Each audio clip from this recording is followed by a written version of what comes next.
दोस्तों, क्या आप जानते हैं कि वो हर इमोशन जो आप फील करते हो उसकी एक वाइब्रेशनल फ्रीक्वेंसी होती है। आप दिन में कई तरह के इमोशंस को एक्सपीरियंस करते हैं, जैसे happiness, anger, shame, desire, neutrality और ना जाने कितने इमोशंस। हर इमोशन की एक फ्रीक्वेंसी होती है। गुड इमोशंस जैसे हैप्पीनेस, लव और एक्सेप्टेंस हाई फ्रीक्वेंसी वाले इमोशंस हैं, और जिन इमोशंस को अनहेल्दी माना गया है और जो आपके लिए बिल्कुल भी सही नहीं है, जैसे एंगर, शेम, प्राइड, इन इमोशंस की फ्रीक्वेंसी बहुत कम होती है।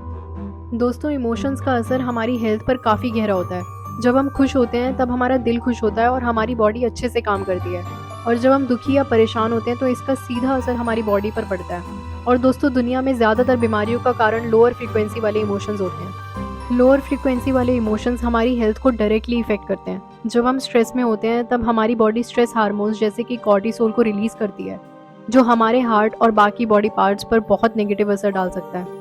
दोस्तों, स्ट्रेस को नंबर 1 रीज़न माना गया है आपकी हेल्थ को ख़राब करने का।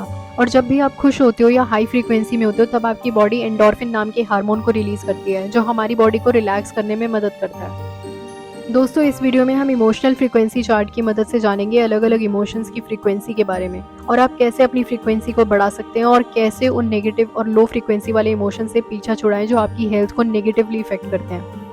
दोस्तों, ये समझने से पहले कि कैसे अलग अलग इमोशंस अलग अलग फ्रीक्वेंसी से जुड़े हुए हैं, ये समझना ज़रूरी है कि इमोशंस का मतलब क्या है। इमोशंस और कुछ नहीं बल्कि सिर्फ एनर्जी है।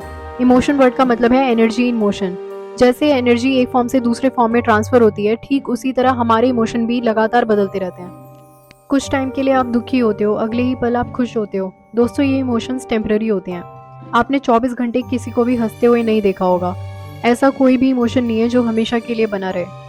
अब हम इमोशनल फ्रीक्वेंसी चार्ट को एनालाइज करेंगे। जैसे कि आप इस डायग्राम में देख सकते हैं, हेल्दी और गुड इमोशंस को सबसे ऊपर रखा गया है और उनकी फ्रीक्वेंसी बाकी इमोशंस से काफ़ी ज़्यादा हाई है। पर जो इमोशंस हमारे लिए अनहेल्दी और बुरे हैं उनको नीचे रखा गया है, क्योंकि अनहेल्दी इमोशंस की फ्रीक्वेंसी बहुत कम होती है। इस चार्ट के अकॉर्डिंग सबसे कम फ्रीक्वेंसी वाला इमोशन शेम है, जिसकी फ्रीक्वेंसी 20 हर्ट्ज है, जबकि एनलाइटनमेंट को सबसे टॉप पर रखा गया है, जिसकी फ्रीक्वेंसी 700 से ज़्यादा है। यानी शेम को सबसे ज़्यादा खराब इमोशन माना गया है। एनलाइटनमेंट सबसे हाई फ्रीक्वेंसी वाला इमोशन है और बाकी सभी इमोशंस को एनलाइटनमेंट के नीचे रखा गया है। जब मैंने इस डायग्राम को एनालाइज किया तब मैं काफ़ी हैरान हुई ये देखकर कि डिज़ायर, प्राइड, करेज जैसे इमोशंस जिनको हम अच्छा समझते हैं, उनको न्यूट्रलिटी और एक्सेप्टेंस से भी नीचे रखा गया है। इसका मतलब आप उस वक्त हाई फ्रीक्वेंसी पर होते हो जब आप न्यूट्रल रहते हो और किसी भी सिचुएशन को आप खुशी से एक्सेप्ट कर लेते हो। और दूसरी जिस चीज़ ने मुझे काफ़ी हैरान किया वो थी कि पीस को जॉय और लव जैसे इमोशन से ऊपर रखा गया है। लव और जॉय जैसे इमोशन जिन्हें हम सोचते हैं कि ये दुनिया के बेस्ट इमोशंस हैं, उससे ज़्यादा फ्रीक्वेंसी वाला इमोशन पीस है। जैसा कि हम सब जानते हैं, लव को पीस से इसलिए नीचे रखा गया है क्योंकि शायद अटैचमेंट ही सभी दुखों का कारण है। और जॉय को भी इसलिए नीचे रखा गया है क्योंकि किसी भी पार्टी को आप तब तक ही इंजॉय करते हो जब तक आप उस पार्टी में हो। इन सबसे हमें कुछ टाइम की टेम्पररी खुशी ज़रूर मिलती है, पर लास्ट में हमें मन की शांति और पीस ही चाहिए होता है। मन की शांति दुनिया की सबसे महंगी चीज़ है जिसको कोई भी नहीं खरीद सकता। इससे बेहतर दुनिया में कोई भी चीज़ नहीं है, और इसी वजह से इस चार्ट में पीस को सेकंड पोजीशन पर रखा गया है। दोस्तों, सिर्फ एनलाइटनमेंट ही ऐसा इमोशन है जो पीस से भी ऊपर रखा गया है। एनलाइटन व्यक्ति सुपर कॉन्शियस स्टेट में चला जाता है, जहाँ वो अहंकार रहित हो जाता है। उसके लिए तेरा मेरा सब कुछ बराबर होता है। वो एनलाइटन व्यक्ति खुद को सब में और सबको खुद में देखने लगता है। एक आम व्यक्ति के लिए कल्पना करना भी बहुत मुश्किल है जो एक एनलाइटन व्यक्ति एक्सपीरियंस करता है। एक और चीज़ जो मुझे इस चार्ट में अजीब लगी कि एंगर को डिज़ायर से ज़्यादा अच्छा बताया गया है, पर डिज़ायर की फ्रीक्वेंसी इतनी कम क्यों है? वो इसलिए क्योंकि इच्छाएं ही आपके सभी दुखों का कारण है। इसलिए कहते हैं कि desire is considered the root cause of all evils. अधूरी इच्छाओं के कारण ही हमारे समाज में सबसे ज़्यादा भ्रष्टाचार और अपराध होते हैं। डिज़ायर और अटैचमेंट ही एक क्रिमिनल को क्रिमिनल बनाते हैं। इसी वजह से एंगर से ज़्यादा बुरा डिज़ायर को माना गया है। जहाँ ये लो फ्रीक्वेंसी वाले इमोशंस किसी को क्रिमिनल बना सकते हैं, वहीं हाई फ्रीक्वेंसी वाले इमोशंस आपको एक एनलाइटेंड बीइंग। दोस्तों, अब हम ये जान गए हैं कि क्यों हमें हाई फ्रीक्वेंसी में रहना चाहिए, पर क्या आप जानते हो कि आप अपनी फ्रीक्वेंसी को बढ़ा सकते हो ताकि आप ज़्यादा टाइम तक हायर फ्रीक्वेंसी में रह सको?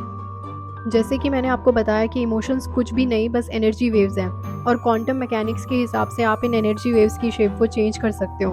वेव कैंसिलेशन टेक्निक को यूज़ करने के लिए और अपनी फ्रीक्वेंसी को बढ़ाने के लिए आपको बस इतना करना होगा कि जब भी आप किसी ऐसे इमोशन को एक्सपीरियंस कर रहे हो जो आपके लिए अनहेल्दी और लो फ्रीक्वेंसी का है, जैसे एंगर और सैडनेस, आपको उस वक्त बिल्कुल अपोजिट इमोशन के बारे में सोचना है। जैसे गुस्से का अपोजिट है पीस और सैडनेस का अपोजिट है जॉय और हैप्पीनेस।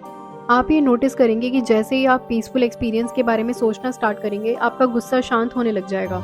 आप जितना ज़्यादा इस टेक्निक को प्रैक्टिस करोगे उतने ही अच्छे रिजल्ट आपको देखने को मिलेंगे। दोस्तों, अब हम बात करेंगे कि वो कौन सा सीक्रेट है जिससे आप खुद की वाइब्रेशनल फ्रीक्वेंसी को बढ़ा सकते हो। जैसा आपका एनवायरनमेंट होता है, आप वैसे ही बन जाते हैं।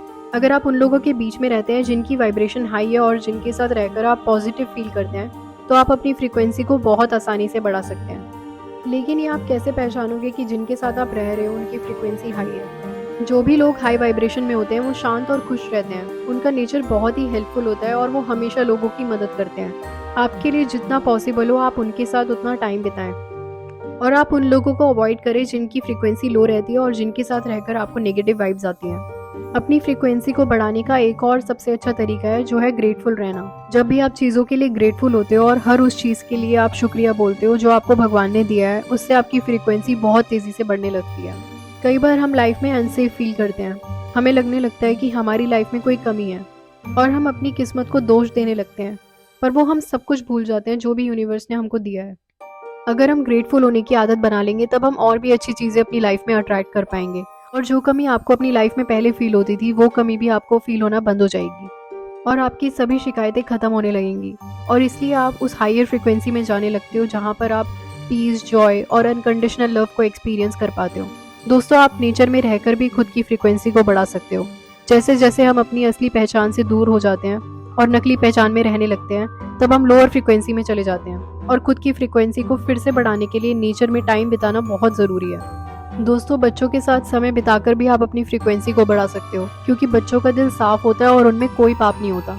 वो पहले से ही हाई फ्रिक्वेंसी में होते हैं और अनहेल्दी इमोशन से फ्री होते हैं। इसलिए जब भी हम बच्चों के साथ खेलते हैं तब हम ऑटोमेटिकली हाई फ्रिक्वेंसी पर आ जाते हैं।